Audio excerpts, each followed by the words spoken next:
하고 이제 암에 대해서 알아보자. 암이라는 놈이 뭔지 적을 알고 나를 알면 100점 불태다. 위험한 상황을 좀 적게 온다. 이길 수는 없겠지만 한 번에 내년에 다음에 나를 하는 방법이고 오늘은 적을 하는 방법. 적이 암이겠죠. 이 암이 아주 더블링이라고 하나에서 두 개 이렇게 하다가 어느 순간부터 이렇게 늘다가 이렇게 늘어나요.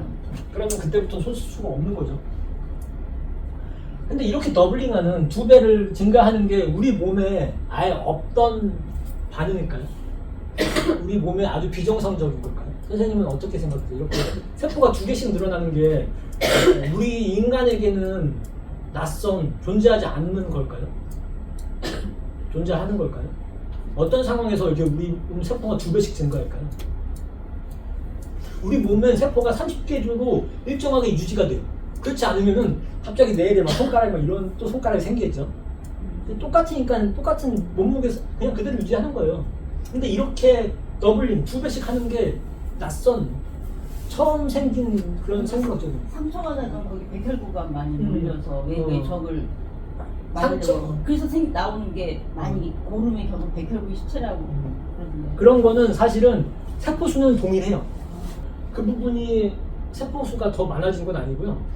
우리가 우리가 작은 벽에 착상했을 때 그 세포가 12주 정도 계속 분열을 해요.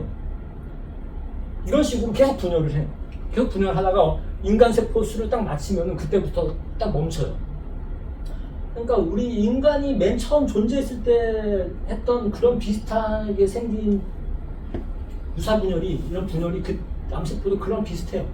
마치 태아 세포가 분열하는 거랑 유사하다. 아까 얘기했듯이 우리 세포가 죽을 때는 이런 식으로 해요. 비대칭이에요.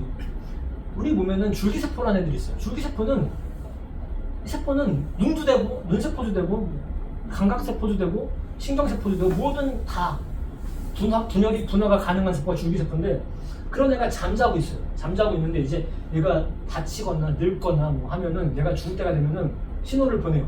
그러면 줄기세포가 깨어나요. 그럼 깨어나서 얘가 분열을 해요.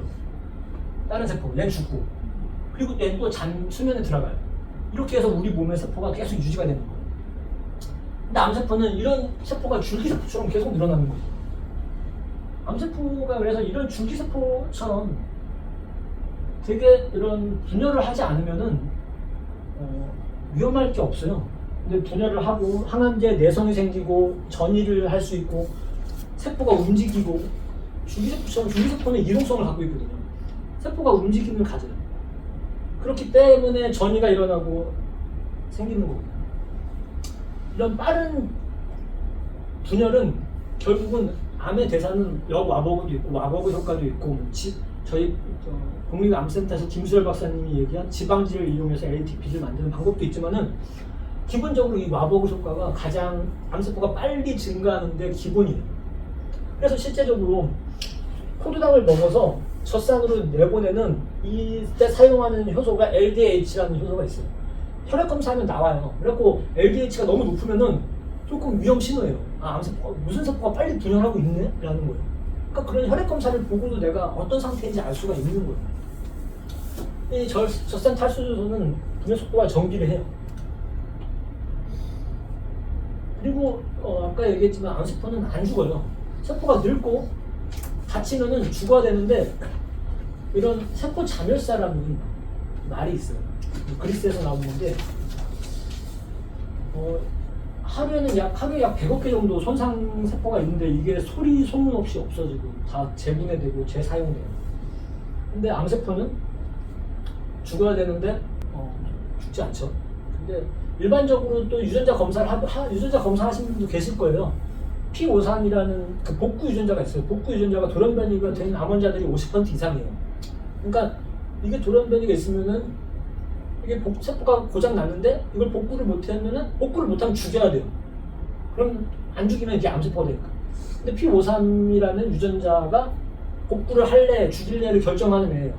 얘가 결정해서 미토콘드리아한테 신호를 보내요. 야, 걔 죽여야겠다. 미토콘드리아가 받아가지고 그래 그럼 자기가 갖고 있는 이제 세포 호흡세포 사이토크롬 C를 방출해요. 그럼 이 경로가 카스파제가 해서 아포토시스 세포 자멸이 일어나는 게 원리인데 P53이 없거나 미토콘드리아가 작동을 안 해요.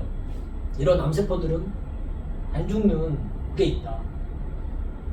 그렇기 때문에 일반적으로 이런 안 죽는 게 있는데 실제적으로 세포 자멸사의 열쇠는 미토콘드리아다. 그래서 이 미토콘드리아가 어느 때 안 죽냐?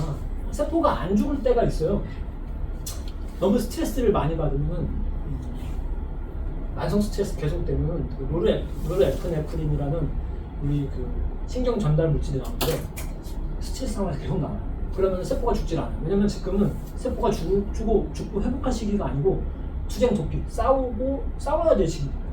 싸워야 되기 때문에 몸에 세포를 고장난 세포를 죽이지 않고 계속 유지시켜요. 그래서 나중에 뒤에서 스트레스와 암에 대한 얘기를 할 텐데 스트레스는 실질적인 발암 물질 맞아요. 근데 스트레스라는 게 좋은 스트레스가 있어요. 순간적이고 급하고 끝나면 없어지는 스트레스는 괜찮아요. 오히려 더 활력이 돼요. 근데 계속 유지되는 거.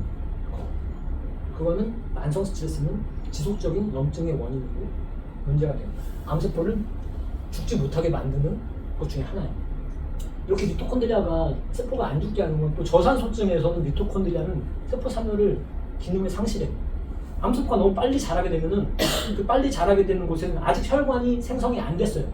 그렇게 암세포는 빨리 자라기 때문에 혈관이 저산소증이 생겨요. 여기서 이제 빨리 산소를 받고 젖산을 배출해야 되기 때문에 혈관을 만들려고 노력을 해요. 근데 그 상황에서 빨리 자라는 곳에 저산소증 때문에 또 죽질 않아요. 미토콘드리아 작동을 안 해요. 그러니까 빨리 자라는 것 자체가 상당히 이런 세포 잠을 죽지 않게 만들기도 하고 그래서 와버그 효과가 상당히 중요하다는 거예요. 이 세포를 빨리 자라게 만드는 것 자체가 그걸 억제만 해도 많은 부분이 해결될 수가 있어요. 그래서 나중에 또 항산화제에 대해서도 나중에 얘기할 건데 이 암세포는 항산화제를 많이 갖고 있어요. 일반적으로 암 환자들은 정상 일반인보다 활성산소가 높아요. 활성산소가 높다는 거 보면 산소인데 그 전자가 하나 부족해서 남에 있는 전자를 뺏어와요. 그럼 남에 있는 일반 세포는 무너져요. 그런 애들은 활성산소인데 일반 사람보다 높은데 딱 거기까지예요. 완전히 높으면 암세포가 죽을 텐데 완전히 못 넘게 항산화제를 암세포가 많이 만들어요. 그래서 항산화제가 양날의 검이 될 때가 있어요. 먹으면 안 될 때가 있어요. 나중에 얘기할게요. 활성산소랑 항산화제 얘기할 거예요. 나중에. 그래서 이런 죽지 않을 정도의 그런 항산화제를 갖고 있고 활성산소를 갖고 있다. 안 죽는다. 그리고 이제 암은 거기에만 안 죽고 있으면 되죠. 거기에만 안 죽고 잘 살면 되는데 옆으로 삐져나가요. 침윤을 해요. 근데 왜 침윤을 하냐?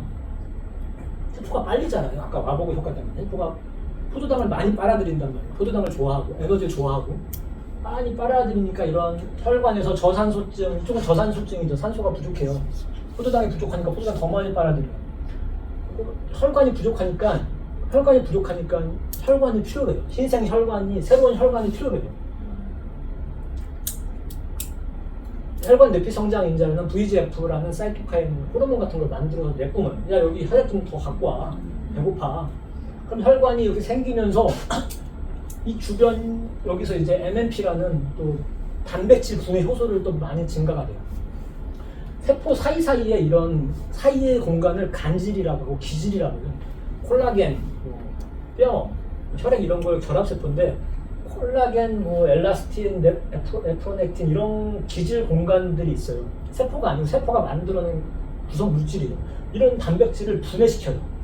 이런 MMP가 증가해서 아까 얘기했죠. 그러니까 저산소증, 암세포가 빨리 크면은 저산소증 영역이 생기고 거기서 혈관 생성을 위해서 VEGF가 생기고 VEGF가 생기면은 기질금속 단백 분해 효소가 생겨서 기질 분해하고 뚫고 나간다. 그럼 주변이 조직이 침입이 되는 거예요. 뭐 이렇게 그러니까 결국은 암이 빨리 자람으로써 모든 일이 생기는 거예요. 에너지가 충분하고 암세포가 자라는데 에너지가 충분하고 세포 구성 물질을 만들 그런 에너지 대사가 활성화돼 있고 이건 나중에 음식에 대해서 보는데 중요한 건 아니고요. 유제품을 좀 의사들이 기능의학 의사들이 뭐 주치의는 그런 말 안 해요. 아무거나 잘 드시고 건강하게 사셔라. 근데 기능의학 의사들은 좀 다르게 그 사람들 논문이나 자기 임상 경험을 근거로 얘기하겠죠. 우유를 좀 약간 암 환자는 우유 먹지 마라. 왜냐면 성장 IGF 간에서 만드는 성장 촉진 인자를 만들어요. 동화호르몬. 암은 하나의 동화예요. 하나가 작은 물질에서 커지게 된다는 게 동화거든요. 동화호르몬을 만들기도 하고 이 우유 제품은 이제 장내에서 일부 박테리아가 있으면 침윤 성장 인자를 만들어서 암세포가 그 기질을 뚫는데 도움을 될 수가 있어요. 그래서 저도 와이프한테 피아라고 하는 음식 중에 하나가 유제품이에요. 치즈나 어쨌든 그건 나중에 또 식생활에 가서 얘기할게요. 암세포는 엄청 침윤을 하기 위해서 똑똑해요. 이런 유전적인 정보가 켜지고 무작위로 꺼졌다면은 이유가 있어요. 나름 이 원 상태에서 원래 세포가 세포끼리 부딪히면 멈춰야 돼요. 세포 접촉 억제가 생겨야 돼요. 더 잘하면 안 돼요. 모두의 행복을 위해서. 근데 이 카데린이라는 유전적인 정보가 꺼져 있어요. 그럼 붙으면 계속 밀고 나가는 거예요. 계속 밀고 다니니까 막 조직을 막 이렇게 밀려나겠죠. 밀려나고 일반 표피세포였는데 대부분의 암종이 다 상피세포 종류였어요. 피부란 말이죠. 피부세포라는 거죠. 그런 애들이 MT 중간엽으로 봐요. 줄기세포 같은 중간엽 세포로 변해요. 이동성이 생긴다는 거예요. 이런 빡빡한 환경에서 이동성이 생겨요. 떨어져 나가면 혈관으로 가면은 막 움직이다가 여기서 또 움직여서 자리 잡으면은 아까 그 접촉 억제가 다시 생겨요. 이 카데린이 다시 상승이 돼가지고 또 여기서 고착화돼요. 이러한 현상이 일어난다는 거죠. 꼭 하나의 생물과 같이 일어나요. 우리 몸에 하나의 원시시대처럼 하나의 생물처럼 이런 생존을 위해서 이런 활동이 일어나요. 그냥 무작위적인 유전자가 꺼냈다 켰다라고 보기가 좀 그래요. 그리고 이제 전이가 사실은 가장 무서워요. 전이만 없으면은 그냥 뭐 사실은 전이만 없으면은 좀 살겠는데 전이가 사실은 사망 원인 80%는 전이에요. 그냥 원발암으로 돌아가시는 다 전이가 있는데 전이에서 혈전이나 과다 응고를 얘기하지 않을 수가 없어요. 암 환자들은 정상 사람보다 혈전 위험이 7에서 30배 정도 높고 2배 이상 뇌졸중의 위험을 갖고 있어요. 제 얘기가 아니고 논문 얘기고 원하는 논문을 찾아서 드릴 수도 있어요. 논문 내용이고 뭐 그런 책에 나온 내용이고 혈전이 뭐냐? 상처가 나면은 피부린이라는 섬유소가 있어요. 이 섬유소랑 혈소판이라는 뚜껑이 있어요. 그 뚜껑이 딱 붙어서 뚜껑이 딱 붙고 섬유소가 딱 붙어서 피 안 나게 하는 거예요. 딱지 응고. 이게 떠내려가서 혈액에 돌아다니는 게 혈전이거든요. 근데 암세포는 왜 암 환자는 이게 높냐? 일반적으로 암세포에 이런 에미트라는 암 종양 유전자가 활성화가 돼 있어요. 그래서 뭐 이게 자극받으면은 이 PA1이라는 게 있어갖고 원래 그런 혈전이나 딱지가 생기면은 녹여주는 애가 있어요. 계속 갖고 있으면 안 되잖아요. 그게 바로 플라스민이라는 건데 이 플라스민을 억제래요. 그러니까 이렇게 억제돼 있으니까 그냥 혈전이 생기고 응고만 있는 거예요. 그리고 이 또 염증 인자, 콕스 염증 인자가 생겨서 염증이 많아요.